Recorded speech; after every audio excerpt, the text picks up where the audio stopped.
할렐루야. 네. 오늘 이사야 49장 14절, 15절 말씀을 가지고 하나님은 실수하지 않으십니다. 실수하지 않는 하나님이란 제목으로 함께 말씀의 은혜를 나누겠습니다. 지난주에 우리 극동방송 소망의 기도를 인도하는데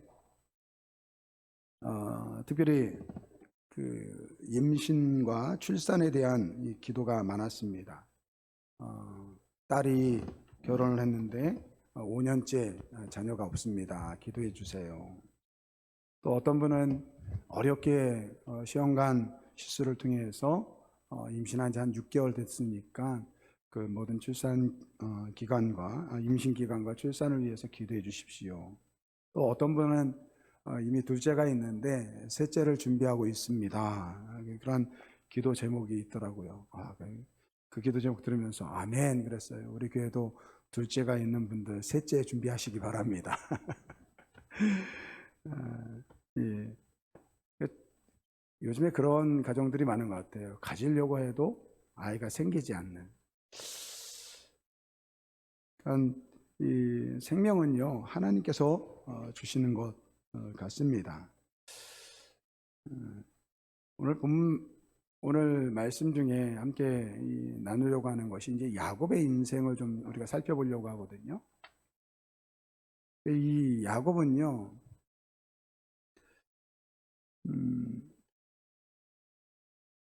그 어머니가 이 리브가인데 이삭의 아내죠.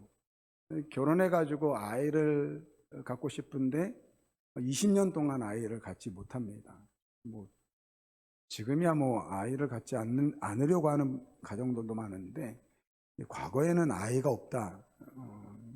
이 큰일 아닙니까? 그래서 이삭이 하나님께 기도해서 이제 그 아내 리브가가 임신을 하게 됩니다. 이 쌍둥이에요. 이 쌍둥이인데 이 야곱이 이 뱃속에서부터 이 보통 내기가 아닙니다. 우리가 임신을 하게 되면 우리 여자분들은 태동을 느끼잖아요. 그죠? 근데 이 야곱이요, 이 뱃속에서부터 이 보통 내기가 아닙니다. 창세기 25장 22절 말씀을 보면 그 아들들이 그의 태 속에서 서로 싸우는지라 그가 이르되 이럴 경우에는 내가 어찌할꼬 하고 가서 여호와께 묻자온대. 그러니까 태동이 얼마나 심했으면 이 리브가가 그러는 거야. 이 도대체 뭔 일이야? 왜 이렇게 이 뱃속에서 가만히 있지를 않는 거지? 그렇게 하면서 하나님께 기도한 거예요. 근데 하나님이 뭐라고 했냐면요, 작은 자가 큰 자를 섬길 것이다 이렇게 말씀하십니다. 그러니까 하나님께서 이 리브가 이삭의 그 아내 리브가 뱃속에 있을 때 이 야곱을 이미 선택했다라는 거예요. 그래서 성경을 보면 야곱은 사랑했고 내가 그 에서는 미워했다 이렇게 이야기합니다. 그러니까 이미 뱃속에서부터 이 야곱은 하나님께 선택받은 사람으로 정해진 거예요. 여러분, 하나님께서 선택한 야곱의 인생은 어땠을까요? 여러분, 우리가 얼핏 생각하기에는 하나님이 선택했으니까 그의 인생은 모든 것이 형통했어야 할 것 같다라고 느낄 것입니다. 그러나 우리가 알다시피 야곱의 인생이 어떻습니까? 참 야곱처럼 인생이 파란만장한 인생을 산 사람도 없을 것입니다. 먼저 그 자신이요, 그 뱃속에서부터 형과 그렇게 싸웠는데요, 나와서도 그런 거예요. 이 동생인데 형의 그 장자권을 빼앗기 위해서 아버지를 속입니다. 형을 속여요. 그것 때문에 어떻게 합니까? 그 형의 그 미움 때문에 죽을 위기에 놓여서 이 외삼촌 집으로 도망합니다. 그것 때문에 사랑하는 어머니를 보지도 못합니다.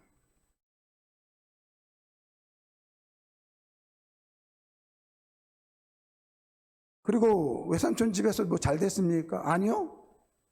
이 외삼촌에 속아가지고요, 14년 동안 아내를, 사랑하는 아내를 얻기 위해서 14년 동안 종노릇합니다. 그 4명의 아내를 두었는데 그가 가장 사랑하는 라헬은요, 아이를 갖지 못합니다. 어렵게 나중에 라헬이 아들을 낳은 것이 이 요셉이에요. 다 모든 아들이 예쁘지만요, 이 라헬이 낳은 요셉은요, 야곱에게는 이 눈에 넣어도 아프지 않을 그러한 아들이었습니다. 그러니까 이 아버지가 이 요셉을 특별히 생각하니까 그 나머지 형들이 이 요셉을 미워하는 거예요. 이 죽이려고 하다가 죽이는 건 좀 그러니까 차라리 그냥 미디안 상인에 팔자. 그렇게 이 작당을 하고 그 동생을 팔아버립니다. 그러니까 아버지한테는 할 말이 없으니까 아버지 야곱에게는 가서 이야기합니다. 우리가 이 요셉을 보지 못했는데 아마도 들 짐승에게 죽은 것 같습니다. 야곱은요, 그때부터 자기 사랑하는 아들이 짐승에게 찢겨 죽은 줄 알고 그렇게 살아갑니다. 그뿐 아닙니다. 그의 외동딸인 디나는요, 몹쓸 짓을 당합니다.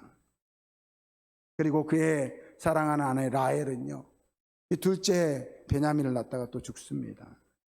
여러분, 이것이 하나님께서 선택한 야곱의 인생이었다라는 거예요. 그런데 여러분, 그거 아십니까?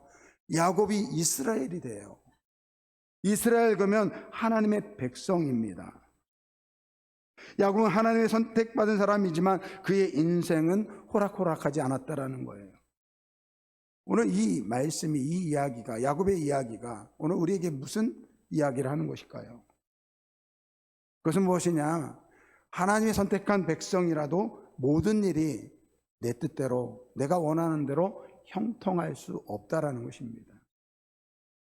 여기 있는 우리 아름다운 교회 모든 성도분들은 하나님께서 선택받은 사람이라고 저는 믿습니다. 적어도 여러분들이 이 자리에 있다는 것이 그것을 증명한다고 저는 믿고 있어요. 그러면 여러분의 인생은 형통합니까? 여러분, 이 질문에 저는 형통한 인생을 살고 있습니다 라고 감히 말할 수 있는 분들이 계실까요? 저는 오늘 말씀을 통해서 우리 모두가 감히 하나님 앞에서 우리는 형통한 삶을 살고 있습니다 라고 그렇게 말할 수 있는 그러한 분들이 되고, 그 이유가 무엇인지를 오늘 말씀을 통해서 찾아보려고 합니다. 사실 여러분, 성경 말씀을 보면요, 하나님께서 선택한 사람들의 삶은요 그렇게 호락호락하지 않습니다. 어떤 면에서는요, 참 이 하나님께서 잔인하지 않나라는 생각이 들 정도입니다. 이 야곱만 그런 것이 아니라 이 다윗과 아브라함도 마찬가지입니다. 여러분, 다윗 우리가 잘 알다시피 위대한 왕입니다. 그런데 이 다윗은요, 이 목동이었습니다. 우리가 다 꿈을 가지고 있지만 그런 목동에 있는 다윗이 감히 한 나라의 왕을 꿈꾸을 수 있겠습니까? 아니요, 없었을 것입니다. 그런데 하나님께서 그 목동으로 지내는 다윗에게 네가 왕이 될 것이다. 그 영화에 그러한 내용이 있더라고요. 내가 왕이 될 상인가? 이런 영화가 있더라고요. 그건 하나님이 보시기에 다윗은 왕이 될 상이에요. 그래서 하나님께서 사무엘 선지자를 통해서 네가 장차 이스라엘의 왕이 될 것이다 이렇게 이야기하십니다. 이 하나님께서 이 사울 왕을 먼저 세웠는데 사울이 마음에 들지 않는 거예요. 그래서 다윗에게 네가 사울을 이어서 왕이 될 것이다 이렇게 말씀하신 거예요. 여러분, 근데 이게 사실은 이 엄청난 말이에요. 아니, 사울이 그렇게 마음에 들지 않았을 것 같으면 아예 애시당초 처음부터 다윗을 왕으로 세웠으면 얼마나 좋겠습니까? 그런데 이미 다윗에게 네가 왕이 될 것이다 라고 이야기할 때 이미 이스라엘의 왕은 사울 왕이 있습니다. 근데 그러한 사울이 있는데 다윗에게 네가 왕이 된다라는 것은 무엇입니까? 사울이 가지고 있는 그 왕권을 뺏어야 된다라는 거예요. 지금으로 이야기하면 네가 반란을 일으키고 혁명을 일으키는 거예요. 혁명을 일으키라는 거예요. 그러면 하나님께서 그래 하나님께서 그렇게 하신다고 하니까 우리가 뭐라고 이야기합니까? 그러면 하나님께서 그래 내가 너를 왕으로 세워주겠다 그렇게 이야기하셨으면 정말 하나님께서 다윗을 정말 왕이 될 수밖에 없게끔 특별한 일들을 좀 이루어 가시면 얼마나 좋겠습니까? 예를 들면 사울 왕과 그의 아들 요나단 그 집안의 이 왕이 될 만한 그 자손들을 한꺼번에 싹 쓸어버려 가지고 이 다윗으로 하여금 왕이 될 수밖에 없게끔 만들어 준다든지, 아니면 다윗에게 특별한 그러한 능력을 주셔서 정말 모든 이스라엘 백성들이 다윗을 향해서 당신은 왕입니다 이렇게 인정을 받게 한다든지. 근데 여러분 성경 말씀을 보면요, 하나님께서 네가 이스라엘의 왕이 될 것이다, 장차 사울을 패하고 네가 이스라엘의 왕이 될 것이다 라고 이야기하는데 그 다음부터 하나님께서 하시는 일이 없어요.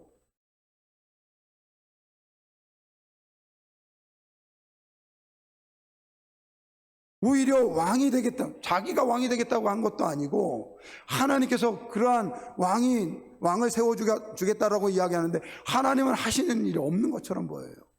오히려 그것 때문에 다윗은요 그 다음부터 10년 넘게 이 도망자의 인생을 삽니다. 그가 왕이 되어서도 마찬가지예요.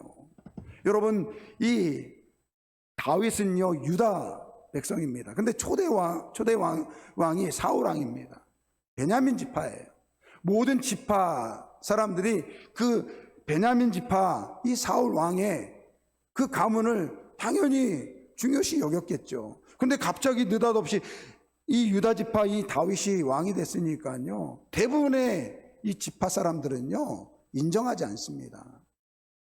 그러니까요 다윗은요 왕이 되는 과정도 그렇고 왕이 돼서도 그렇고요 정말 자기가 왕이 되겠다고 한 것도 아닌데 그 하나님께서 내가 너를 왕으로 세워주겠다는 그 말씀 때문에 엄청난 고난을 당합니다. 그래서 여러분 시편 말씀을 보면요 그가 뭐라고 이야기합니까? 예를 들면 대표적인 말씀 시편 22편 1절 말씀을 보세요. 내 하나님이여 내 하나님이 어찌하여 나를 버리셨나이까? 어찌 나를 멀리하여 돕지 아니하시며 내 신음소리를 듣지 아니하시나이까? 아니 내가 왕이 되겠다고 한 것도 아니고 당신이 나를 왕으로 세워주겠다라고 이야기해놓고 하나님 말씀하지 않는 거예요. 여러분 이 다윗이 이 정도 이야기할 때 여러분 그가 얼마나 힘들었겠습니까? 그런데도 하나님 말씀하지 않는다라는 거예요. 여러분 아브라함은 어떻습니까? 아브라함은요 그가 75세 때 하나님께서 부르셨어요. 자녀가 없었거든요. 그런데 내가 너로 큰 민족을 이루겠다라고 말씀하셨어요. 그 말씀 하나 붙잡고 아브라함은 하나님이 원하시는 그 본토 친척 아비집을 떠나게 됩니다. 근데 여러분 아시다시피 25년 걸려가지고 아들 이삭을 받습니다. 아니 아들을 주겠다라고 자녀로 너로 큰 민족을 이루겠다고 하는데 말씀이 없는 거예요. 그러니까 어떤 일을 합니까? 중간에 자기 집에서 키운 종을 양자로 삼으려고 합니다. 나중에는요 자기 아내 사라의 몸종 이 하가를 통해서 이스마엘을 얻고 이스마엘에게 자기 아들을 통해서 그 이스마엘을 통해서 자손을 세우려고 해요. 여러분 생각해 보세요. 하나님이 구체적으로 말씀하셨으면 그런 일이 일어나겠습니까? 분명히 하나님께서 말씀하셨어요. 내가 너로 큰 민족을 이루겠다라고 하는데 별 말씀이 없다라는 거예요. 여러분 우리도 마찬가지 아닙니까? 하나님께서 우리를 예수 그리스도를 통해서 하나님 백성 삼아 주셨습니다. 하나님의 자녀 삼아 주셨어요. 그러면 우리의 모든 삶에 하나님께서 직접적으로 개입하셔가지고 이렇게 해라 저렇게 해라 자녀는 이렇게 키워야 된다 그러면 얼마나 좋겠습니까? 왜 그런 일은 없어요. 분명히 우리를 불러주셨는데도 불구하고 별 말씀 안 한다라는 거예요. 여러분, 우리 주변에 하나님의 음성을 듣는 법을 가르쳐 준다고 하는 분들이 있어요. 또 그런 곳에서 배운 사람들은요, 자기는 하나님의 음성을 듣고 살아갑니다. 그렇게 이야기합니다. 저도 정말 하나님의 음성을 맨날 들으면서 살았으면 좋겠어요. 그래서 주일 설교 준비도 이렇게 준비 안 해도 하나님이 지금 다 말씀하실 때 말씀하시는 거 그냥 그대로 읊으면서 말씀 전하고 싶어요. 그런 일 안 일어나요. 말씀 준비하기 위해서요, 씨름해야 돼요. 우리 성도들도요, 하나님의 음성을 듣는 법 잘 배워가지고요, 매일매일 하나님의 음성을 듣고 살아갔으면 좋겠어요. 그러니까 물론 알아요. 하나님의 음성을 듣는 법이라는 것이 결국은 우리의 욕심을 내려놓고 교만을 내려놓는 것이라는 거예요.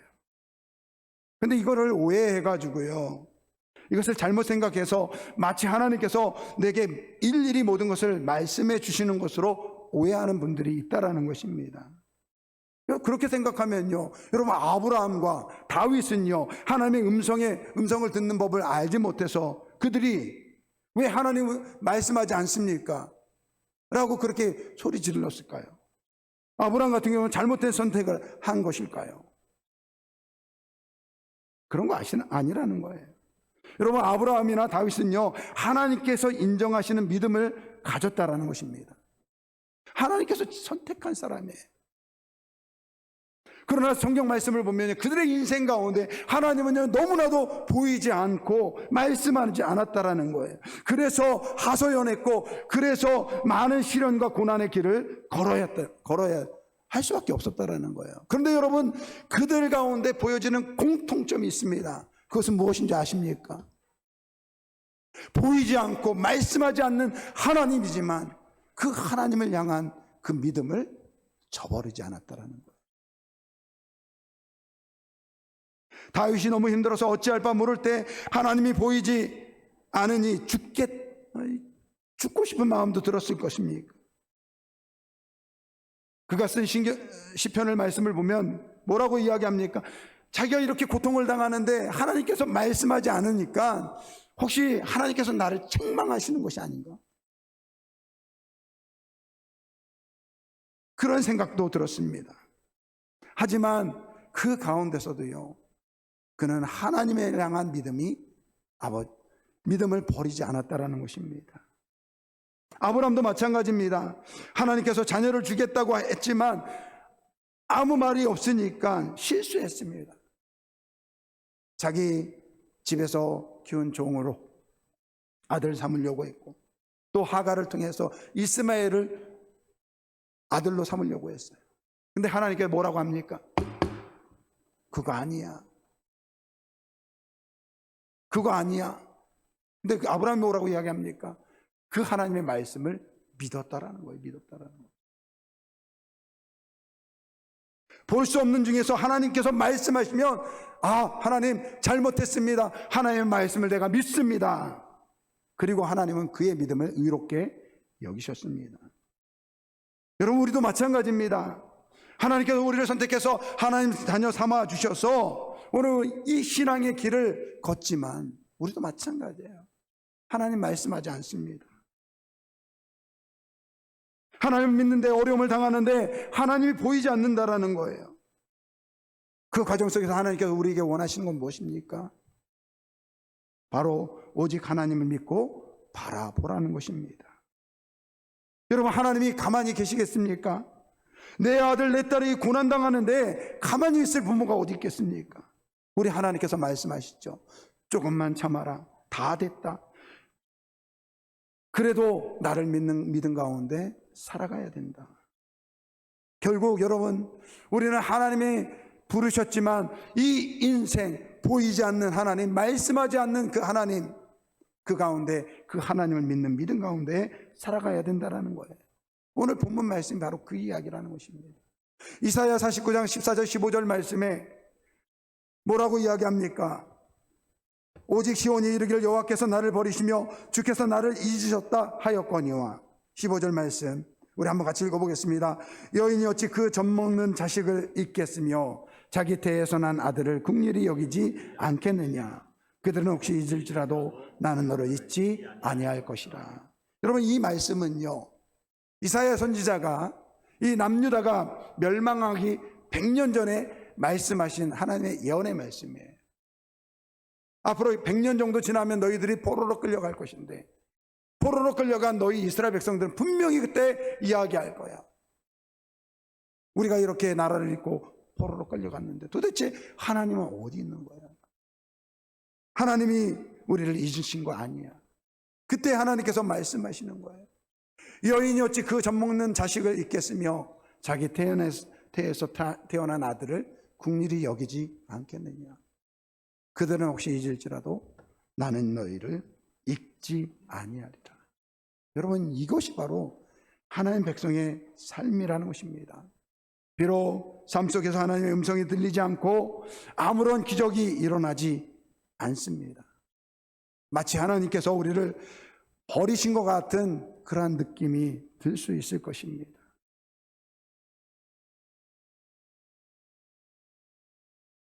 아마 이렇게 이야기하면, 아니 하나님께서 우리를 선택했는데도 불구하고 우리가 그렇게 힘들고 어려운 길을 걷는다고 한다면 우리가 하나님을 믿을 이유가 있습니까? 라고 아마 질문하시는 분들이 있을 수 있을 것입니다. 근데 여러분, 이 질문에는요, 두 가지 큰 잘못이 있습니다. 첫째는요, 하나님의 존재에 대한 부정이에요. 여러분, 우리가 어려움을 겪는다고 힘든 이 일을 겪는다고 해서 하나님을 부정할 수 없다라는 것입니다. 여러분, 하나님은요, 많은 신 중에 한 분이 아닙니다. 유일하신 하나님이시고 우리를 창조하신 하나님이시라는 것입니다.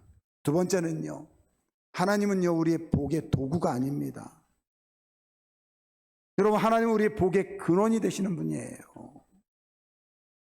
그런데 우리는 자꾸 하나님을 복의 도구로 사용한다라는 거예요.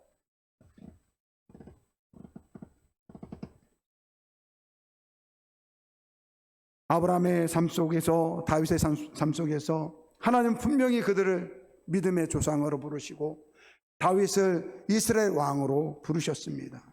하지만 그들의 삶 가운데 하나님은 보이지 않을 때가 훨씬 더 많았다는 것입니다. 그의 인생을 되돌아보면요, 오히려 99.9%는요 하나님이 보이지 않았습니다. 특별한 경우에만 그들에게 말씀하셨습니다. 마치 하나님께서 아무것도 안 하는 것처럼 보여지고 하나님께서 자기를 잊은 것처럼 보여졌을 것입니다. 근데 여러분, 그거 아세요? 그러한 가운데 하나님은요, 그들과 함께 하셨다라는 거예요. 그들이 힘들어가지고 다윗이 힘들어서 하나님, 저 원수들이 나를 죽이려고 하는데 왜 하나님 나한테 이러한 고통을 줍니까? 그렇게 외칠 때 하나님께서 그 옆에 함께 계셨다라는 거예요. 아브라함이 실수할 때 하나님께서 그 실수 가운데 나타나셔서 함께 계셨다라는 거예요. 여러분, 하나님께서 아무 일도 하지 않는 것처럼 보이지만 하나님께서는 그들의 인생을 만져주고 계셨다라는 것입니다. 오늘 우리 인생도 마찬가지라는 거예요. 하나님께서 우리를 선택했지만 우리의 뜻대로 되지 않는 것이 더 많습니다. 그것 때문에 고통당하고 아픔을 겪어야 하는 일들이 참 많습니다. 지난주에 우리 교회 장로님, 우리 권사님 사위분이 갑자기 하나님의 부르심을 받았어요. 아프다는 이야기는 들었는데 갑자기 소천을 하신 거예요. 나중에 물어보니까 생각보다 너무 일찍 하나님 부르심을 받았다라는 거예요. 보통 제가 이렇게 이제 암 환자들을 보면요, 소천하기 임종 직전에는요, 거의 진짜 이 모습이요, 진짜 비참하거든요. 근데 이번에 소천하신 분 같은 경우는 겉으로 보기엔 너무 멀쩡했다라는 거예요. 며칠 전에 병원에 가서 진찰을 했는데도 불구하고 이 안에 장기들이 너무 깨끗해서 진찰한 의사도요, 아직은 아닙니다. 물론 이제 림프 간호를 통해서 이 암이 퍼져서 뭐 죽을 수밖에 없는 그런 상황이지만 아직은 아닙니다. 그렇게 이야기했는데 너무 빨리 소천을 하셨다라는 거예요. 그래서 저는 궁금해가지고 또 우리 박성희 장로님한테 여쭤봤죠. 장로님 그러시더라고요. 아마 암이 온 몸에 퍼져서 그게 아마 뇌로도 가서 아마 그렇게 소천을 하신 것 같다, 그렇게 이야기를 하더라고요. 근데 생각해 보세요. 그 젊은 그 사위가 죽게 된다고 하니까요, 우리 장로님하고 우리 권사님이 얼마나 기도했겠습니까? 우리 장로님이 그러더라고요. 조금만 더 살게 해달라고. 우리 권사님도요 그러시더라고요. 우리 권사님 거하시는 그 집이 주변에 아무것도 없어서 부르짖기에 너무 좋았다고, 부르짖어 기도하기에 너무 좋았다라고. 그래서 막 목 놓아 기도하면서 기도하셨대요. 그런데도요 하나님이 그를 데려가셨습니다. 여러분, 우리 눈으로 보기에는요 그 하나님이 너무나도 매정하고 냉혹하다고 느낄 수 있을 것입니다. 사랑하는 남편을 먼저 보내야 하는 그 아내의 아픔이 얼마나 크겠습니까? 사랑하는 딸이 남편 없이 이제 혼자 살아가야 된다, 혼자 살아가야 하는 삶을 지켜봐야 하는 그 부모님들의 마음은 또 어떻겠습니까? 또한 아버지 없이 커야 하는 그 자녀들의 삶은 또 어떻겠습니까? 근데 여러분, 그런데도 하나님을 의지해야 된다라는 거예요. 찬송가 370장 말씀에 보면, 370장 1절에 보면, 주 안에 있는 나에게 딴 근심이 있으랴, 십자가 밑에 나아가 내 짐을 풀었네. 그 찬양이 있어요. 그 목양실에서 있는데 이 찬양이 들려지는데 갑자기 그런 생각이 들더라고요. 우리 성도들 가운데 주 안에 있는 나에게 딴 근심이 없는 사람들이 있을까? 오늘 이 자리에도 수많은 아픔과 그러한 고통 때문에 힘겨워하는 삶을 살아가는 분들이 많을 것입니다. 그런데 주 안에 있는 나에게 딴 근심이 있으랴, 십자가 밑에 나아가 내 짐을 풀었네. 여러분, 이 고백을 할 때까지는요, 여러분, 그 고백은요 그냥 고백이 아닙니다. 하나님을 붙잡고 마치 다윗이, 하나님 좀 어디 계십니까? 하나님 나를 잊으셨습니까?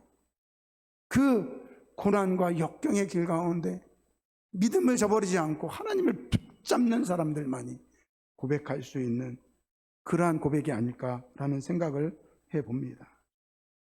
여러분, 우리의 신앙은요 이것저것 따져가지고 하나님 믿으면 참 좋겠다라고 해서 가는 길이 아닙니다. 당장 힘들고 아파도 하나님을 믿으며 가야 하는 길이에요. 왜 그렇습니까? 그 하나님은요 우리를 위해서 자신의 독생자 예수 그리스도를 기꺼이 주신 하나님이십니다.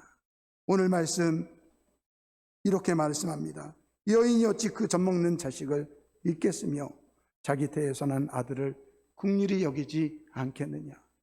그들은 혹시 잊을지라도 나는 너를 잊지 아니하리라. 사랑하는 성도 여러분,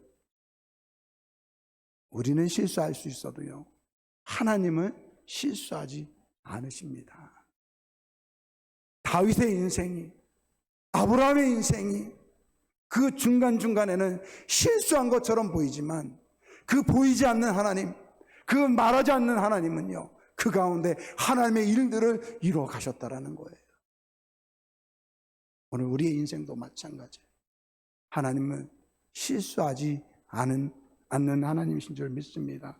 오늘 결단의 찬양, 우리 하나님은 실수하지 않는다, 않으신다네.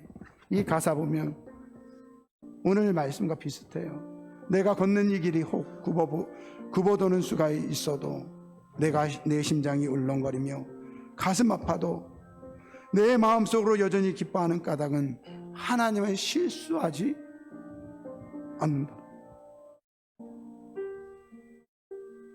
내가 세운 계획이 혹 빗나갈지 모르며 나의 희망이 덧없이 쓰러질 수 있지만 나 여전히 인도하시는 주님을 신뢰하는 까닭은 그 하나님은 실수하지 않는 하나님이시라는 것입니다. 사랑하는 성도 여러분, 우리는 보이지 않는 하나님 때문에, 들리지 않는 하나님의 음성 때문에 실수할 수 있어요. 그러나 오늘 우리를 선택하시고 우리를 부르신 그 하나님은요, 지금도 하나님의 일들을 이루어 가시는 줄 믿습니다. 우리는 실수해도, 우리는 실패해도 우리 하나님은 실수하지 않습니다. 그 하나님을 바라보며 그 믿음으로 승리하는 우리 모두가 되길 바랍니다. 이 찬양, 우리 결단의 찬양 함께 드리겠습니다. 내가 걷는 이 길이 혹 굽어도는 수가 있어도 내 심장이 울렁이고 가슴 아파도 내 마음 속으로 여전히 기뻐하는 까닭은 하나님은 실수하지 하나님은 않습니다. 실수하지 않으심일세.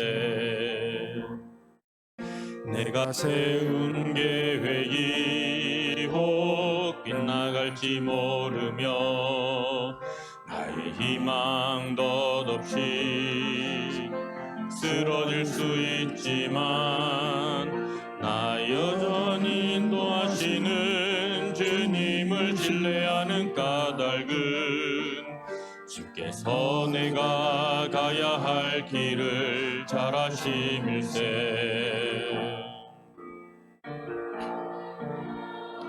어두운 날이 다시는 밝지 않을 것 같아 보여도, 밝지 않을 것 같아 보여도 내 신앙 부여잡고 내 신앙 부여잡고 주님께 모든 것 주님께 맡기리니 모든 것 맡기리니 하나님을 내가 믿음일세. 지금은 내가 볼 수 없는 거 너무 많아서 너무 멀리 가물가물 어른거려도 분명히 오라 나 두려워 아니하니 만사를 주님께 내어 맡기리. 차츰차츰 안개가 걷히고 하나님 지으신 빛이 뚜렷이 보이리라. 가는 길이 온통 어둡게만 보여도 하나님은 실수하지 않으신다네. 이 시간 우리 한번 같이 기도하겠습니다.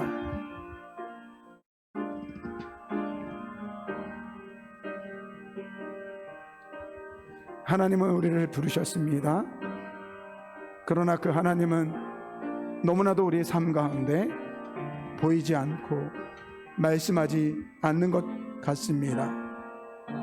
그래서 내 삶이 실패한 것처럼 보이고 내가 잘못된 길을 가는 것처럼 느낄지 모르지만 하나님은 실수하지 않는 하나님이십니다. 우리를 부르셨고 우리를 자녀 삼아 주셨습니다. 그리고 오늘도 우리와 함께 하시고 우리의 길을 동행하시는 하나님이십니다. 그 실수하지 않는 하나님, 오직 믿음으로 이 길을 걷게 하여 주옵소서. 나를 위해서 십자가에 죽으신 그 예수님을 기억하며 그 독생자 예수 그리스도를 주시기까지 우리를 사랑하신 그 하나님의 사랑을 기억하며 하나님, 내 인생을 주님께 맡깁니다. 주님 인도하여 주옵소서. 우리 주의 일장 부르고 통성으로 기도합니다. 주여, 아버지 하나님 감사합니다. 아버지 하나님 감사합니다. 우리 인생 가운데 주님 찾아와 주셔서 아버지 주님과 함께하여 주시기 원합니다. 아버지 우리를 부르셔서 하나님의 자녀 삼아 주셨습니다. 아버지 우리 인생 가운데 너무나 힘겹고 어려운 일들을 많이 당합니다. 그럴 때마다 아버지 우리는 그 보이지 않는 하나님 때문에 아버지 하나님 소리치죠. 아버지 기도하고 마치 아버지 실패하는 인생처럼 살아갈 때가 많았습니다. 그러나 우리 하나님은 지금도 우리와 함께 하시고 우리를 인도하시는 하나님이신 줄 믿습니다. 아버지 하나님, 그 하나님을 믿고 믿는 믿음 가운데 살아갈 수 있도록 인도하여 주옵소서. 그 하나님은 지금 보이지 않고 내게 말씀하지 않지만 지금도 나와 함께 하시며 우리의 인생을 인도하시는 하나님 줄 믿습니다. 아버지, 이 하나님을 붙잡고 살아가게 하여 주옵소서. 아버지, 믿음에 흔들리지 않도록 도와주시기 원합니다. 아브라함처럼 다윗처럼 아버지 그 어려운 환경 속에서도 하나님을 붙들고 하나님을 온전히 바라보며 살아가게 하여 주옵소서. 그래서 아버지 그 실수하지 않는 하나님 아버지 온전히 바라보며 살아가는 주의 병들 되게 하여 주옵소서. 아버지 그 하나님은 아버지 정말로 주 앞에 나가서 날마다 주님 앞에 더 가까이 나가는 우리 아름다운 게 모든 성도들 되게 하여 주옵소서. 아버지 하나님 감사합니다. 감사합니다.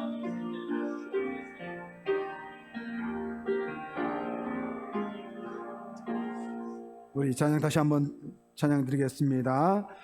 내가 걷는 이 길이 굽어도는 수가 있어도 내 심장이 울렁이고 가슴 아파도 내 마음 속으로 여전히 기뻐하는 까닭은 하나님은 실수하지 않으심일세. 내가 세운 계획이 혹 빗나갈지 모르며 나의 희망 덧없이 쓰러질 수 있지만 나 여전히 인도하시는 주님을 신뢰하는 까닭은 주께서 내가 가야 할 길을 잘 아심일세. 어둠 밤 어둠이 깊어 날이 다시는 밝지 않을 것 같아 보여도 내 신앙 부여잡고 주님께 모든 것 맡기리니 하나님을 내가 믿음일세. 지금은 내가 볼 수 없는 거 너무 많아서 너무 멀리 가물가물 어른거려도 분명히 여호라 나 두려워 아니하리. 만사를 주님께 내어 맡기리. 차츰차츰 안개가 걷히고 하나님 지으신 빛이 뚜렷이 보이리라. 가는 길이 온통 어둡게 보여도 하나님은 실수하지 않으십니다. 실수하지 않으신다네. 하나님은 실수하지 않으신다네.